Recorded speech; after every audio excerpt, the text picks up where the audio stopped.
Hi, I what have been watching some of these great testimonies.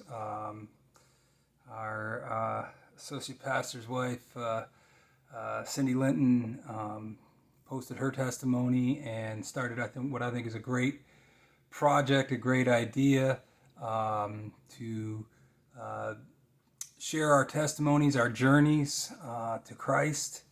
And I love it because I think when we look around and we see everything going on in this world, what this world right now needs right now is hope. Um, and nothing, there's nothing that gives hope like Jesus. And, um, the Bible tells us we overcome by the blood of the Lamb and the word of our testimony. So I'm going to try to share a little bit of my story, my journey. And it's funny, when I've been asked to share it before, I always feel like, why does anybody want to hear my story? And if you're like me and you feel like that, you think that, that's a lie. Somebody needs to hear your testimony. Somebody is at right where you were and needs to hear a hopeful encouragement about Jesus and how Jesus can meet them where they are. I've learned that over the years because I've had people come and tell me, people that surprised me. People that I never thought would see anything or think anything of my testimony. Anyway, but they've told me that it impacted them. So I did not grow up in church. Um, I think everybody I've heard from so far, their story is one of growing up and going away and coming back, and they at least had a seed planted. There was some foundation there, and they knew to come back. And I'm not trying to criticize or compare or anything, but I really had very little exposure to church. The only thing I really remember of going to church, apparently my mom says we went a few times, but I don't remember anything other than going to my grandfather's funeral. It's the only time I remember being in church as a child. And I grew up in a small town in Vermont, um, a very small town, and we lived literally at the very edge of town, right on the town line, on a little dead end road. There was only a couple other neighbors that lived on that road. Very few children around, and I'm an only child. I don't have any brothers or sisters, and so I was kind of limited in my opportunities to socialize, and I think that really impacted me. Um, and um, as I got older and I got old enough to go to school, I'm born. My birthday is actually tomorrow, and so it's in July. And if you're a July baby, you know what that means. That means you end up being the youngest kid in your class, and that was pretty much me. I don't think there was anybody younger that I remember, and so that made it even harder to sort of fit in and to um, just to make, to be able to navigate that. And uh, I really struggled as a young child. I had one thing that was going for me, and that was that I was a really smart kid. I don't say this to be boastful, but I was a smart kid, and they wanted to move me up a grade, but they were worried because I was really not. I was struggling with the grade I was in, and they were going to move me up to a whole another year level. Nobody thought that was a good idea, and so I became. It got to the point where I was just really bored at school, and I don't know if any of you know this, but being smart does not make you popular. It makes you a nerd. So the one thing that I was good at, nobody would ever like me for that. So I grew up just feeling like I didn't fit in, like like I wasn't really important, that people didn't really want me around. And as I got a little older, And all I really wanted, I wanted acceptance.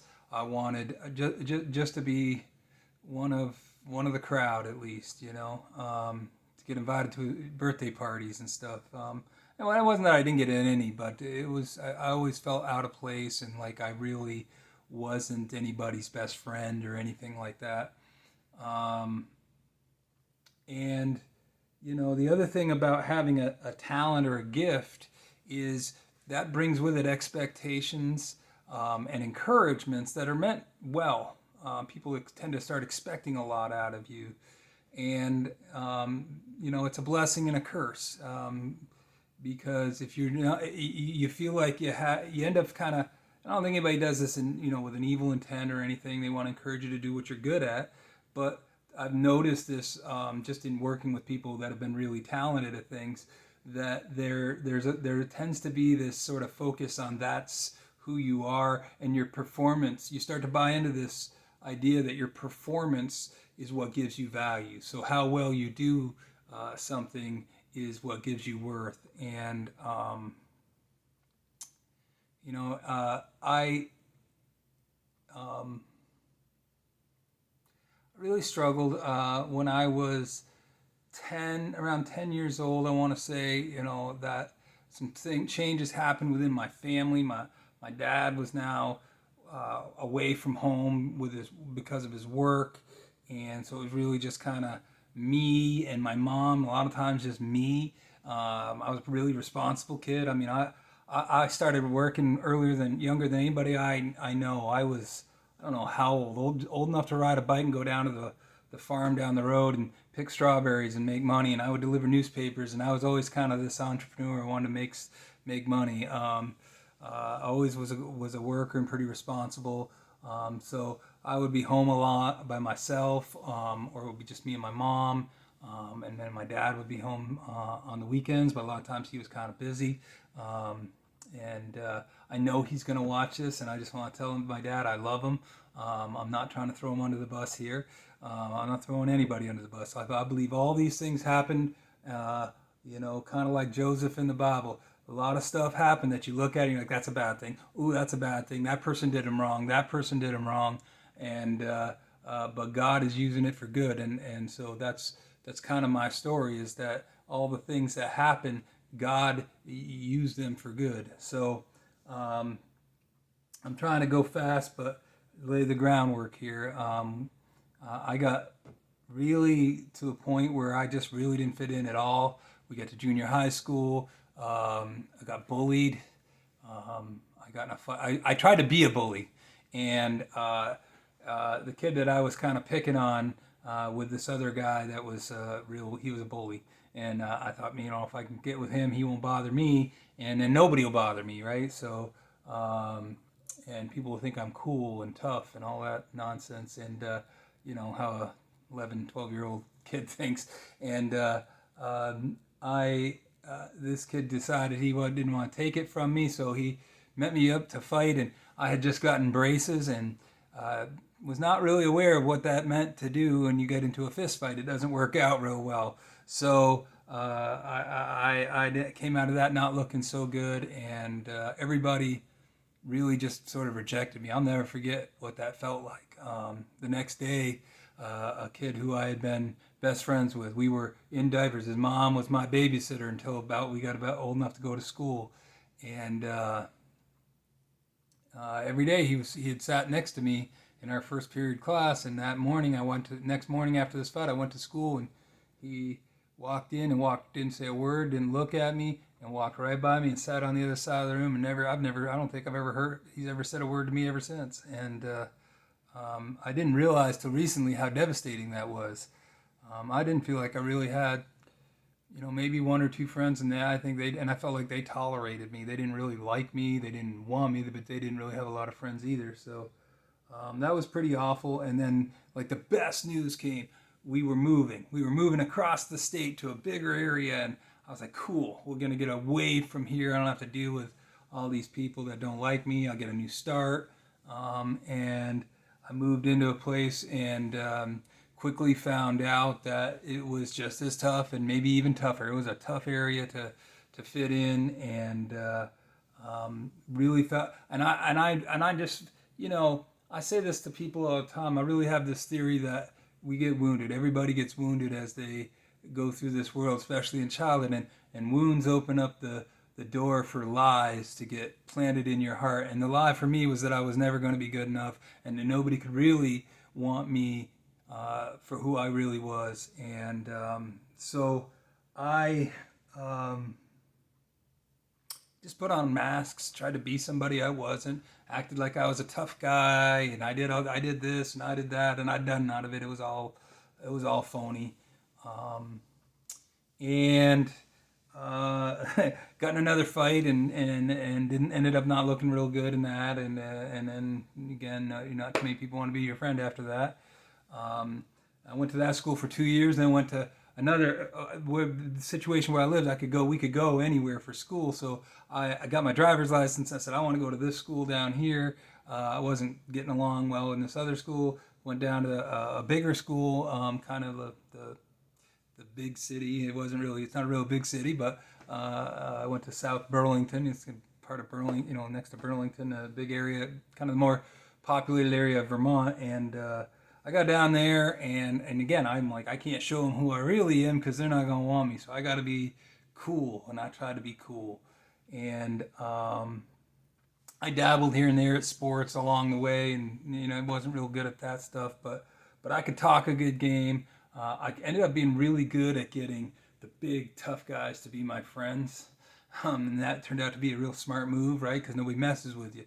But those big tough guys, um, they were always into things that you never want your kids to get into. So at an early age, um, I was I was I was using drugs and alcohol and 14, 15 years old, smoking cigarettes. And uh, um, when I was 18, I tried cocaine for the first time, and um, just really kind of struggled throughout. I got through high school, but at 17, got in an argument with my parents, and I left home at age 17, and I moved in with a couple of friends in a really, really, really bad neighborhood, a really bad area. I became friends with really pretty much all the biggest drug dealers in town, and that was my sort of my connection. I just admired them. They were connected. And I felt like if I could be connected, then people are going to think I'm a somebody.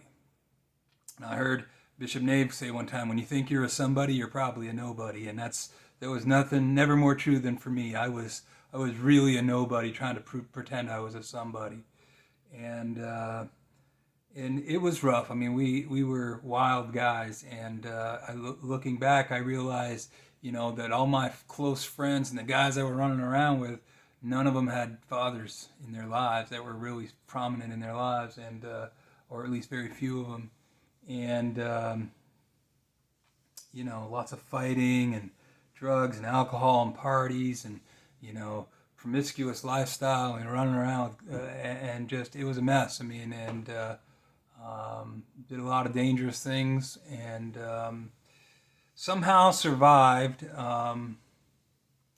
But it continued on. I just wanted so desperately to be somebody who I wasn't, so that I could be accepted, so that I could feel loved. And I had failure after failure. And so after I graduated high school and I moved into that bad neighborhood, like I said, things got really, really bad. It got so bad at one point. I went to a party, and I've shared this before, but I went to a party and knew just about everybody there. And I walked in, and I didn't have any drugs, I didn't have any money. I was kind of broke, I didn't have a job, and I really didn't have much going for me in the moment. But I walked into this party, and nobody said anything to me. Nobody said hello or hey, how's it going? Nothing. And I waited, and I started drinking, and I just kept drinking and drinking and waiting for somebody to come say something, just to notice me. And it was like, I don't exist. And I got to this point where I just blew up, and I threw the bottle of what I was drinking against the wall, started shouting at everybody and telling them what I thought of them and how they weren't really my friends and they just used me. And I really just kind of had a meltdown there. And the guy that was hosting the party, the guy who lived in that apartment, was a friend of mine. And came, but he was a big scary guy, and he came over and said, "I think you ought to leave." And that was a good thing because most people, when he wanted him to leave his apartment, did not leave of their own accord, and it didn't work out well for him. So I was like, okay, that's a good idea. And I had to hitchhike in the snow, and there was this bridge on the way home, and the person that gave me a ride dropped me off and turned the other way. And I walked out on that bridge, and I just was like, I don't want to go home. There's nothing there for me. I wasn't even living. I was living in my grandmother's basement at the time, and because I wasn't getting along with my parents, and I'm like, I turned around and I looked back at the city, and I was like, I don't want to go back there. There's nothing there. I don't have any friends. I'm like, what am I doing? So I climbed on this bridge and thought maybe I'd jump off and end my life. And I looked down and I was like, it's not tall enough. And I was trying to figure it out, like, am I just going to break my leg and freeze down there till somebody finds me? And, what is that? And I'm thinking about it. And a car pulled up behind me and said, I'll never forget this. This car pulled up behind me, and I heard this voice. I didn't turn around and see who it was, and I just heard this voice, and the voice said, don't sit there thinking about it, just do it. If you think about it, you won't do it. I've since come to really believe that was a straight up manifestation of the devil, because what human being says that to a person they don't even know? And I remember feeling this evil presence there when that happened. I was taken to the police, where somebody called the police. They yanked me off the bridge, and I had to go to the hospital, and stayed there for a couple days, and didn't get anything out of staying there. I just figured out what they wanted me to say, told them what they wanted to hear, and I got out of there, and nothing had changed. It did plant some seeds, and a couple years later, I was really, I got bad. My alcohol use was really bad. I had a counselor crying and pleading with me to stop drinking. She's like, you're really on a bad path. And my drug use was bad. I don't know I don't think I was ever really addicted to anything but cigarettes. Because everything else was pretty easy to stop when I decided.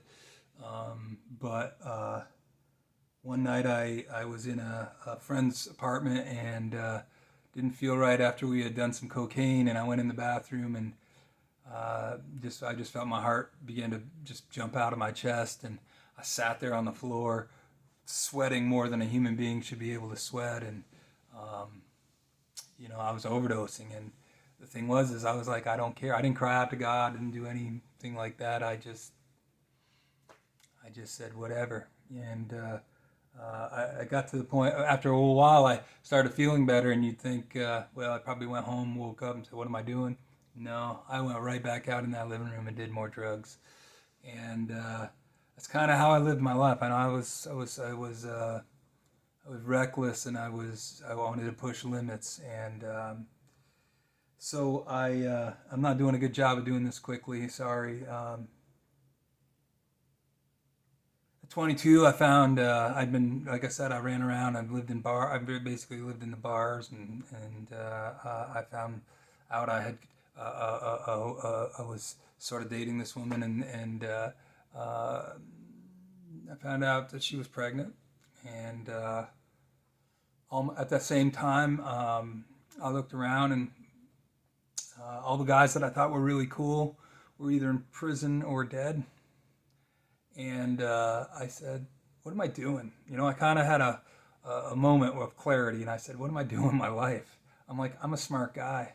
I'm working hard labor jobs, and what am I doing? And I'm killing myself working hard labor jobs just to feed my habits. And so I decided to kind of I stopped drinking and quit cigarettes, and started working out and running and doing triathlons, and trying to focus on fitness and health, and lead a better life. I said, I'm going to have a son come in this world. I really want to I have to be a better example than that guy.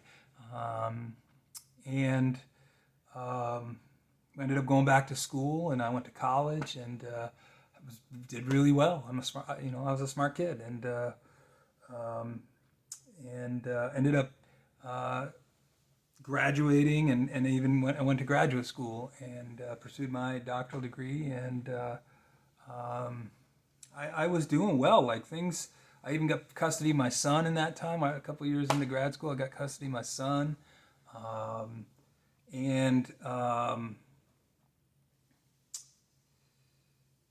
I was having success really for the first time in my life. I was starting to really be successful. I had everything. I mean, everything the world tells you, that's what my story really is about, is that everything the world tells you is going to bring you peace and joy and happiness and meaning and purpose is empty. Um, I had a I had a really good job. I landed a good job. I was still in grad school, but I was on a track to stay with this job and just really start my career at a great company. I was, I think, pretty like very respected by all my peers and my professors, and I was really being groomed to go in some directions. I was starting to make some all right money. I met a woman who came from the 1% family, and um, so and she was beautiful. So I had a cool car. I had a nice house in San Diego, in Southern California, in a gated community. I had a convertible. I had my son. I had a great dog. I mean, I had like I said, what was I missing? If you'd asked me back then, I wouldn't have been able to tell you. But inside, I knew there was just something missing, and there was something empty, and I was still looking. I was still engaging in things secretly that I didn't tell people about. Um, and at 31, I thought, if you'd looked at my life when I was 31, you would have said, that guy's got it all. And I felt like I really didn't. I said, I do, but I'm still, what's wrong with me? And at 33, everything fell apart. Some of it by my own choices, some of it just by circumstance. Um, the woman I was with left. The job I had was eliminated. They changed their business model. My job was eliminated. Um, my son had been having some real behavioral issues. Um, my close friends committed suicide, and her funeral was one of the worst days of my life. I mean, that's where I really just kind of began to break, and there was a big fire that didn't burn. I mean, I was fortunate, but if you've lived through these big natural disasters and seen the destruction and seen people and their houses are destroyed, their lives are destroyed, and you watch all that, I mean, it's traumatizing, and it all just spiraled out, and pretty soon and the car was gone. Pretty soon the money was gone, and by the grace of God, I found a job that was back in Vermont. I moved back, eventually moved into my mom's basement. So here I am, this hugely successful psychologist, and I'm living in my mom's basement. I had come back actually with some money, but I wasted it on internet gambling, a lot of it, alcohol, just running around. I really didn't know how to cope. And then there were some other things that happened that I found out. I had to pay this big tax bill. I got a $27,000 tax bill that I had no money to pay. That was fun. So I kind of muddled along and just tried to survive and reconnect with old friends, and kind of started running around some of the same circles. Didn't get back into drugs or anything like that, but my son continued to have a lot of problems. And I didn't really know how to handle him, despite my education and everything. I didn't really know how to help him, and that really was hard. I desperately wanted to make his life better because that was everything that mattered to me. I didn't care about me. I hadn't cared about me in a long time, but I cared how he was doing, and I just watched him struggle, and I was like, why can't I help him? Um, and I eventually got into, I started a business of my own, and really wasn't having a ton of success. I was well respected, but I just couldn't make any money. I don't know. It was weird. And I met a young lady who was very young, and we got into a romantic relationship. And not very long after that, she uh, relapsed into her drug habit, and she had a very bad drug habit. And I believe she's sharing her testimony on here, so I'll let her share that. But one day she said, we've been dating a while, and she said, I'd like to go to church. And I said, well, you know, I guess that won't do any harm. Everybody could use, be some support or whatever. It might be something positive. I mean, I had nothing positive going. I pretty much hated everything in my life, and I thought it would be helpful for her. So I said, I'll go. And I remember walking in, and it was a Pentecostal church, and I thought they were, and I just remember feeling like, man, they really accepted me. They were very friendly. They loved me, and I could tell there was a real, it was genuine. And but then I started noticing that they were a little different in some of the things they did, and I said, hey, these people are kind of weird. They're nice, but they're pretty weird. Um, and but I couldn't deny. I mean, I just felt something calling me. I felt this pull to stay. I knew I